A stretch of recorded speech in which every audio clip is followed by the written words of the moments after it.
Hello everyone, আমার একটি নতুন ভিডিওতে আবার তোমাদের সবাইকে ওয়েলকাম। আর আজকের আকাশটা একদম এত ঝলমলে আর এত পরিমাণ রোদ উঠেছে আমি তাকাতেই পারছিলাম না। তো যাই হোক, আজকের ভিডিওটা আমি এখন শুরু করছি একদম রান্নাবান্না থেকে। তো আজকে ছিল রবিবার আর আমাদের বাড়িতে হচ্ছে আজকে চিকেন। আর আমি যতদূর জানি রবিবার মানেই প্রত্যেকটা বাড়িতেই মাটন কিংবা চিকেন হবেই, সেরকম আজকে আমাদের বাড়িতে হচ্ছে চিকেন। তো এদিকে আমি রান্নাটা চাপিয়ে ঘরে চলে এসেছি। আর ঘরের অবস্থাটা আমার জাস্ট দেখো, মেয়ে এতক্ষণ ঘরে গড়াগড়ি করলো বিছানায় শুয়ে, আর এদিকে আমার চেহারার অবস্থাটাও একদম বাজে। তো যাই হোক, তাড়াতাড়ি করে ঘরটা গুছিয়ে নিলাম, একটু ঝেড়ে নিচ্ছি এখন। আর এই হচ্ছে আমাদের গাছের পেঁপে, এটা আজকে আমি দেব ঠাকুরকে ভোগ। আর এদিকে ঘর দৌড় পরিষ্কার করে চলে আসলাম রান্নাঘরে, মানে মাংসটাকে দেখতে যে কত দূর হলো। তো প্রায় কষানো হয়েই গেছে। আর তার মধ্যে এখন চলে এসেছে আমার বোন।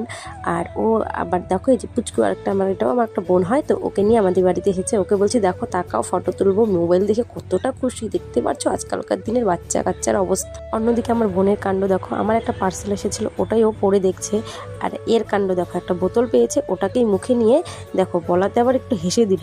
মানে এত পাকা বাচ্চা কি বলবো। তো চলো এবার পুরো ভিডিওটা দেখতে থাকো। এখন ওরা চলে গেছে, আমি গেলাম স্নান সেরে এবার চলে এসেছি ঘরে। স্নান সারার পর যেটা প্রথম কাজ, ভালো করে মাথাটাকে আঁচড়ে নিয়ে একটু ক্রিম দিয়ে সিঁদুর পরে তারপর এখন আমি যাব পুজো দিতে। তো সকাল থেকে সেই একঘেয়েমি রোজ দিনের কাজ, ওঠো, বাসন ধোও, ঘর মোছো, রান্না করো, খাওয়া দাওয়া করো, স্নান করো, পুজো দাও, একটা মানে ঘরের আর কি হাউস ওয়াইফদের যা কাজ থাকে সেটাই। আবার অবশ্য আমি আবার একটু মেশিনের কাজও করি, পার্লারের কাজও করি। তো বসে থাকার আর সময় নেই, একটার পর একটা কাজ চলছেই।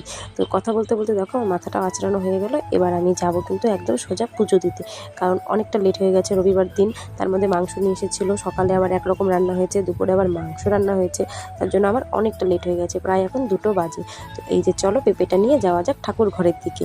তো সবার প্রথমে দেখো আমি পেঁপেটাকে ভালো করে কেটে ধুয়ে তারপর কিন্তু ভোগে দেবো। জানো তো, কিছু কিছু দিন হয় এরকম যে সকালবেলা উঠে স্নান সেরে পুজোটা করে ফেলি, আবার কিছু কিছু দিন এমন হয় কাজের চাপে যে মানে পুজো দিতে দিতে আমার প্রায় দুপুর হয়ে যায়। তো যাই হোক, সেরকম আজকেও অনেকটা লেট হয়ে গেছে পুজো দিতে। তো যাই হোক, ঠাকুর ভগবান তোমরা কিছু মনে করো না, আমাকে প্লিজ একটু আশীর্বাদ করো যাতে আমি ভালোভাবে সমস্ত কিছু সামলে উঠতে পারি। একা হাতে সংসার সামলাতে বুঝতেই পারো কতটা, যাদের আর কি ফ্যামিলিতে কেউ নেই, একা, তাদের পক্ষে অনেকটা চাপই হয়ে যায়। আর এদিকে খাওয়া দাওয়ার ভিডিওটা আমার নেওয়া হয়নি, আমার মেয়ে আর বর খাচ্ছিলো আর আমার খাওয়া হয়ে গেছিলো। আর তারপর বিকেলবেলা আমাদের এখানে এত ঝড় উঠেছে, তো তোমরা দেখতেই পাচ্ছ গাছগুলোর অবস্থা একদম বেঁকে বেঁকে যাচ্ছে। আর এত ভালো লাগছিল হাওয়াটা, সত্যি মানে অসাধারণ।